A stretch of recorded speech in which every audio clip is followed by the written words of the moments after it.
Hey everyone, welcome back. So Halloween is very nearly here and I have teamed up with Snazaroo to bring you this skull face paint tutorial. I've created a Grim Reaper in the past using cream based products, but this one has been created using water based face paint. So I have got a bunch of products including Snazaroo's Halloween special effects face paint kit. It comes with blood, a sponge, a spatula and some FX wax, but I've also got 3 of their classic paints which I'm going to be using, and I'll be using the FX wax from the kit. To start with, we want to disguise the eyebrows, so I'm going to be using the FX wax with the spatula and I'm going to decant a very small amount out, and then I'm smoothing that over the brow hair in the direction of the hair growth. This product has been designed to work with water-based paints, so once you've blocked your hair down, you can go straight over this with the paint. As I mentioned, this does come in the Halloween special effects box and you can use this to create different types of wounds. I'm now going in with a white pencil just to map out the shape of the skull on my face. If you don't have white, you can use black, it really doesn't matter. This is just so you've got a guide as to where you're painting the white and where you're painting the black. I always like to emphasise the front of the eye socket where the brow bone is, and this is just to give it a slightly more creepy appearance. You don't have to, you can keep your eye sockets relatively round. If you're a bit unsure about the shape of your eye socket, you can use your little finger to feel where your natural eye socket is and draw the line a couple of millimetres underneath. And then for the nose, you're going to be drawing a triangle, but you don't want it to be completely symmetrical. So make either the left side or the right side slightly higher. I'm now penciling in roughly where I want the top jaw to be, and this is going to come down at the front either side of my top lip so that I have room to paint the teeth across. The back teeth go quite far round, but because this is a theatrical skull, when you're facing forward you need to be able to see the black gap, and that's why I've drawn the line either side of my top lip so that it's going to be visible when I'm facing forward. But feel free to make it as realistic as you like. For the skull colouring, I'm going to be taking a very small amount of barely beige and I'm going to mix that in with a classic white. And I'm going to be using this Snazaroo face paint brush to apply it, but I'll also be using a sponge. The paint may appear white, but it's actually slightly off-white because we've used that barely beige in it just to knock back that starkness, and it gives us a slightly more bone colour. We don't want it to be overly white. It will appear a bit more under this lighting, but it's definitely a little bit more of a bone shade. When you first apply face paint, it can be quite wishy-washy. I like to go over it while it's still wet with a sponge in a stipple motion to give it more of a uniformed finish.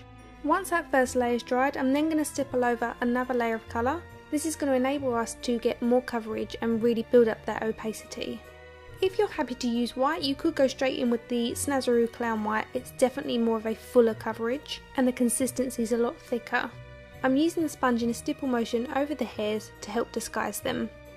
I like that this brush has a really flat edge because it allows you to go around all those lines that you've applied and make sure that you're not going over the edges. It doesn't matter if you do because we're going to be going over that with black, and black pretty much covers anything. So like I said earlier, get your first colour down. Once that's dried, you can start to build up on it and that will help to disguise any brush stroke marks. If you find your paints applying in quite a wishy-washy consistency, then you're probably applying too much water to paint. So a little tip would be to really work your brush over the paint until you've got a nice thicker consistency. Then you'll find it should apply less translucent. Now just so you know, these face paints are non-hazardous and they are safe around the mouth area. They're also suitable for sensitive skin, although it is always recommended that you test it on a small area first. Much like cosmetics, everybody's different and you just never know what you might react to. I always use these paints on my nephews because they come off like a dream. They're water soluble, so they just come off with warm soap and water. So that's my first layer down on the bottom half of my face, and as you can see the coverage is already very good. I've now mixed up a thicker consistency of white with a hint of the barely beige, and I'm going to reapply that over the entire face. Once again, don't make it too wishy-washy, otherwise you will disturb the first layer. Now I'm going in with my classic black paint. A little tip would be to start with the eye sockets because this is usually the highest part that you're going to apply the black paint to. When you're using black, the last thing you want to do is rest your hand on your face where you've already painted and then print that over the white. So a little tip would be to rest your elbow on the table so that you can pivot your hand and your face but still have a steady hand and keep your balance. Much like when we use the white paint, get your base layer down first, fill in the majority of the colour and then go in with a slightly smaller brush to crisp up the edges. If you get a small amount of black over the white, I would say go in with a tiny bit of the clown white. Because it's slightly thicker, you can go over the black and it's not going to leave behind any greyness. By the way, the brush I'm using is from a set of 3. They're the pink starter brushes by Snazaroo and they're about £3.15. Super cheap, but really do the job. I'm using the tip of the brush to draw an outline around my triangular shape on the nose, and then I'm filling it in. I will be coming back to this later to redefine the nose because I want to add a little bit of a white stripe through the centre. So now anything that wasn't painted white, you just want to go around and redefine with the black. On these little cheek sections, I half fill them in and shade them with my finger, but I decide later on to go over them completely in black. But it is a good way to show you that you can shade with face paints. You now want to black out around your ear and around your jawline. Another flat brush like we used for the white is a great one for this. I'm blacking out the temple area and filling that in with the black paint, and I'm also emphasising that there's a gap between the lower jaw and the top half by filling this little section in black too. As I mentioned earlier, the Snazaroo Clown White is slightly thicker in consistency and can go over black very well, so I'm using that to create a smaller triangle the other way round, coming into the black. Going back to the eyes, I'm applying a kohl liner along the waterline. This is going to help complete the eyes and make them look really dark. Don't forget to tight line with this and use a little bit of mascara to disguise your lashes. Next I'm moving on to the mouth. I'm starting with a line on the top lip in the very centre and then drawing even lines either side of that to mimic teeth. You also want to do this on your bottom lip. You can make the teeth along your bottom lip slightly smaller than your top, but I've just mirrored them.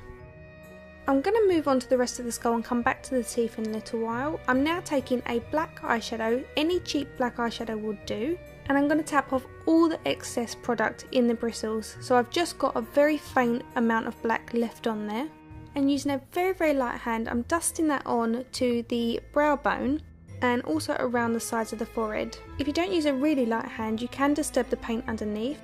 I also find that using a lightly dampened brush, and I mean very lightly dampened, can help to blend this in. Again, if you make it too wet it will just disturb the paint underneath. Using this in a really subtle way is going to help to define the skull and make it look more three-dimensional. At the minute it looks very flat because that stark white colour disguises the natural curves and contours of the face. Much like the rest of the skull, I'm getting the first layer down and then I'm going to build up onto it, so it is a work in progress. Start very lightly and then you can always apply more.